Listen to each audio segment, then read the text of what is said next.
ବର୍ଦ୍ଧନ ପାହାଡ଼ରେ କୌଣସି ହିସାବରେ କସ୍ମିନ୍ କାଲେ ଖଣିକରଣ ହୋଇପାରିବ ନାହିଁ।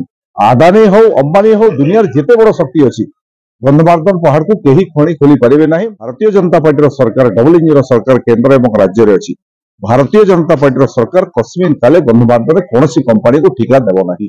ଦେଖନ୍ତୁ ନରସିଂହ ମିଶ୍ର ଯିଏ ଅଭିଯୋଗ କରିଛନ୍ତି ଗନ୍ଧମାର୍ଦ୍ଦନରେ ଖଣି ପ୍ରକଳ୍ପ କଥାକୁ ନେଇକି ତାଙ୍କ ଭାଇ ଯୋଉମାନେ କଣ୍ଟିନେଣ୍ଟାଲ ରିସୋର୍ସେସ୍ ଲିମିଟେଡ୍ ବୋଲି ଗୋଟେ ଇଣ୍ଟରନ୍ୟାସନାଲ କମ୍ପାନୀ ଥରେ ଆସିଥିଲା ଗନ୍ଧମାର୍ଦ୍ଦନରେ ଖଣି ଖୋଲିବା ପାଇଁ।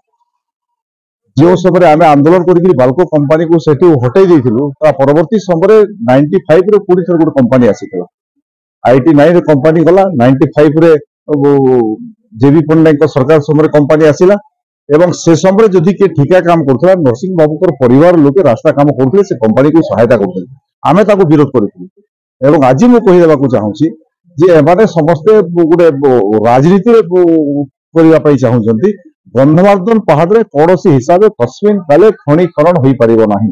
ଆଦାନୀ ହଉ ଅମ୍ବାନୀ ହଉ ଦୁନିଆର ଯେତେ ବଡ଼ ଶକ୍ତି ଅଛି ଗନ୍ଧମାର୍ଦ୍ଦନ ପାହାଡ଼କୁ କେହି ଖଣି ଖୋଲି ପାରିବେ ନାହିଁ। ମୁଁ ସାଂସଦ ଅଛି, ସେ ଆନ୍ଦୋଳନରୁ ମୋର ରାଜନୈତିକ ଜନ୍ମ ଏବଂ ସେଠି ଯେଡ଼େ ବଡ଼ କମ୍ପାନୀ ଆସିଲେ ବି ଗନ୍ଧମାର୍ଦ୍ଦନ ପାହାଡ଼ ତଳେ ଯୋଉ 50,000 ଜନଜାତି ପରିବାର 1000 ବର୍ଷ ଧରିକି ଜୀବନ ଜୀବିକା ନିଭାଉଛନ୍ତି, ପ୍ରାକୃତିକ ପରିବେଶ ଦୁର୍ଲଭ ବନୌଷଧି ସବୁ ଧ୍ୱଂସ ହୋଇଯିବ ବୋଲି ଆନ୍ଦୋଳନ ହେଇଥିଲା ଏବଂ ବୈଜ୍ଞାନିକ ମାନେ ତାଙ୍କୁ ସମର୍ଥନ କରିଥିଲେ, ତାଙ୍କ କମ୍ପାନୀ ବିରୋଧରେ ରିପୋର୍ଟ ଦେଇଥିଲେ।